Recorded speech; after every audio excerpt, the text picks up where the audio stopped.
Hello साथियों, मैं B L लूणा मेरे यूट्यूब चैनल स्टडी टाइम में आपका हार्दिक स्वागत करता हूं। हम हिंदी साहित्य के इतिहास का रिवीजन कर रहे हैं और ये रिवीजन की हमारी 10 नंबर की क्लास है।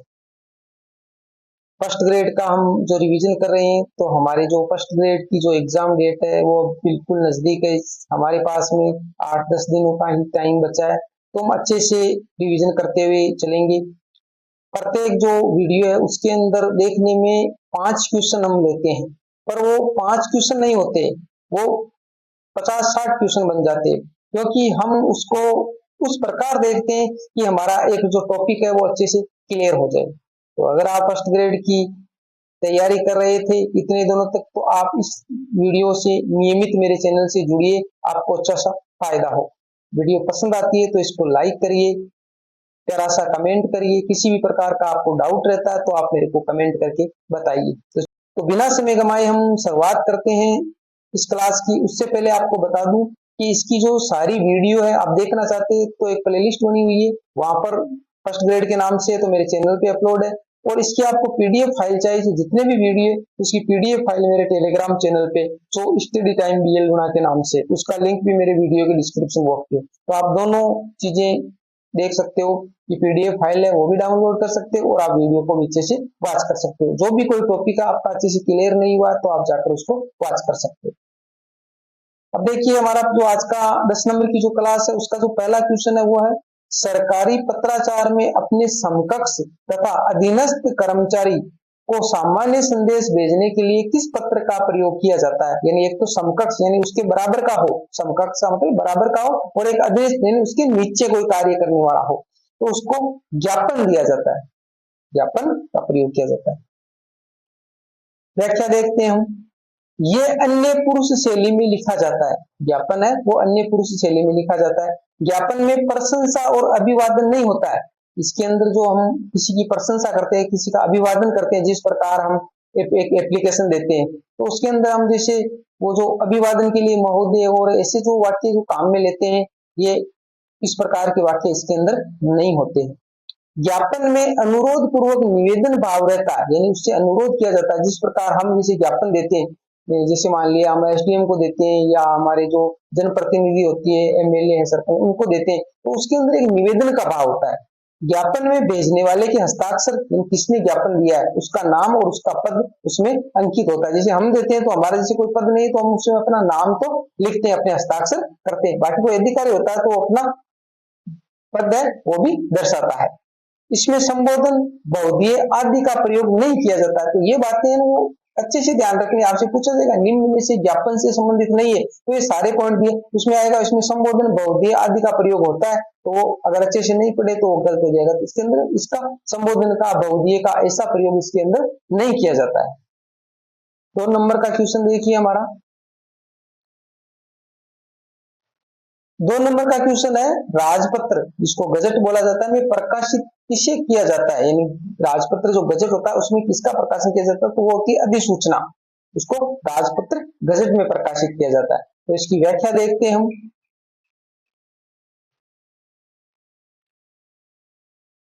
व्याख्या में, अधिसूचना में जारी करने की दिनांक लिखी जाती है। इसका प्रयोग भारत सरकार और राज्य सरकार अनेक प्रकार की सूचनाओं को प्रकाशित करने के लिए करते हैं। का मतलब जो अधिसूचना दी जाती है तो उसके अंदर जिस समय वो जारी की जाती है उसकी तारीख है उसके अंदर लिखना अनिवार्य है। दूसरी बात है, जो भारत सरकार और राजस्थान सरकार है वो क्या करती है, जो सूचनाएं होती है उनको प्रकाशित करने के लिए इसका प्रयोग करती है अधिसूचना का। किसी की नियुक्ति करना हो, एक स्थान से दूसरे स्थान पर भेजना हो, नौकरी से किसी को हटाना हो, कोई अवकाश घोषणा करना हो, पदोन्नत करना हो किसी पद की, यानी एक जैसे मान लिया कोई सेकंड ग्रेड है उसको फर्स्ट ग्रेड करना हो, पद मुक्ति किसी को पद से हटाना हो, वेतन वृद्धि यानी जो हमारी जो तनख्वाह होती है उसमें वृद्धि करना हो, सेवानिवृत्ति आदि जो चीजें होती है इनके सभी के लिए इसका प्रयोग किया जाता है अधिसूचना। भारत सरकार के गजट भारतीय राजपत्र के 4 भाग होते हैं। जो गजट होता है उसके कितने भाग होते हैं, 4 भाग होते हैं। आगे देखिए हमारा 3 नंबर का क्वेश्चन। 3 नंबर का क्वेश्चन है, हिंदी का प्रथम कवि माना जाता है। यानी जो हमारा हिंदी साहित्य है, उस हिंदी साहित्य पे हमने अच्छे से पढ़ा है, तो हिंदी का जो प्रथम कवि है वो सरयपा या सरयपाद माना जाता है, जो एक सिद्ध था। क्या था? सिद्ध था। सिद्धों का आदि पुरुष है ये सरयपा या सरयपाद, दो नाम है इसके। आगे देखिए व्याख्या में क्या लिखा है। व्याख्या है राहुल सांकृत्यायन सरयप्पा 769 ईस्वी। वो सर्वमान्य मत था। सर्वमान्य मत के हिसाब से आपसे पूछा जाए कि सर्वमान्य मत के हिसाब से हिंदी का प्रथम कवि कौन माना जाता है, तो वो सरयप्पा या सरयपाद है। आपको हिंदी का प्रथम कवि पूछा जाए तो भी वो सरयप्पा या सरयपाद है। और राहुल सांकृत्यायन के हिसाब से पूछा जाए तो भी राहुल सांकृत्यायन ने सरयप्पा को माना, जो 769 ईस्वी में हुए थे। कौन? सरयप्पा।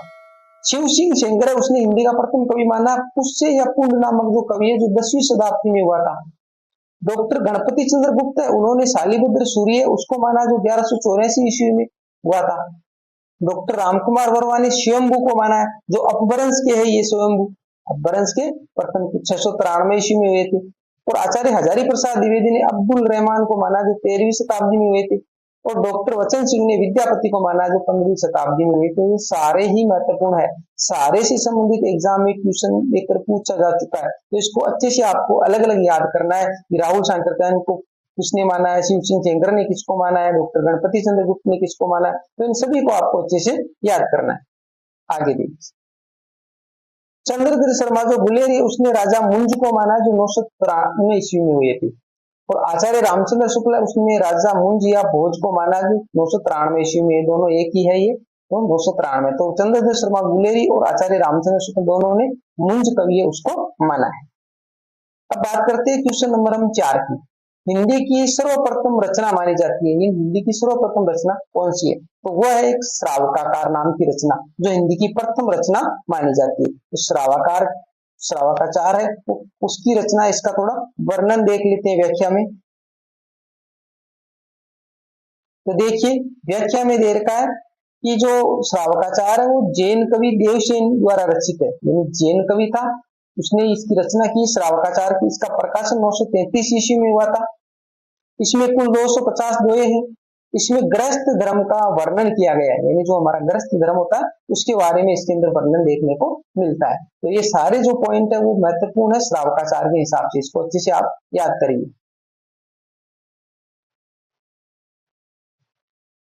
बात करें हम 5 नंबर क्वेश्चन की, जो इस क्लास का लास्ट क्वेश्चन है। हिंदी के सर्वप्रथम यात्रावर्त लेखक है, यानी हिंदी में जो यात्रावर्त है, जो गद्य विधाएं हैं, हमने यात्रावर्त है, जीवनी है, रिपोर्टाज है, इन सभी को अच्छे से पढ़ा है। अगर आपने वो क्लास नहीं देखी है, से उसको समझना चाहते हो, देखना चाहते हो, तो आप जाकर मेरे YouTube चैनल पे इसको कंटिन्यू वॉच कर सकते हो। तो प्लेलिस्ट है फर्स्ट ग्रेड नाम से, वहां पर वो आपको सारी वीडियो है वो मिल जाएगी।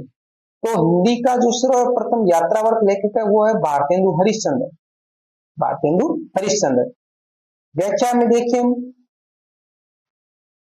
तो यहाँ पर कुछ यात्रावर्त दिए गए जो महत्वपूर्ण है, एग्जाम में अक्सर देकर पूछते हैं। तो सरयू पार की यात्रा है वो भारतेंदु की है। मेरी यूरोप यात्रा है वो गणेश नारायण सोमानी की है। अप्रवासी की यात्रा है वो डॉक्टर नगेंद्र की है। पैरों में पंख बांधकर रामवृक्ष बेनीपुरी की है। तूफानों के बीच रांगे राघव की है।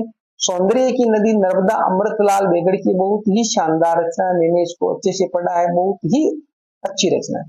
धुंध से उठती धुंध निर्मल वर्मा की। तो ये कुछ महत्वपूर्ण यात्रा वृत्तांत है जिसको आप अच्छे से याद कीजिए। इसमें क्या होता है कि जैसे आपसे पूछा जाए निम्न में से ये विधा है, तो अब जैसे सरयू पार की यात्रा, तो यहाँ पर यात्रा दिया गया तो आपको पता चल जाता है कि यात्रा वर्त है।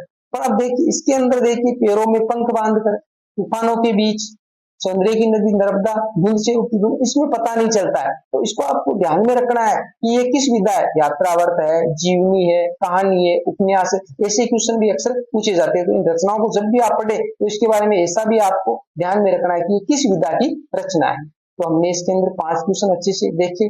फिर भी किसी प्रकार का आपको डाउट रहता है, आपको कोई चीज गलत नजर आती है, तो आप निसंकोच मेरे को कमेंट करके बता सकते हैं।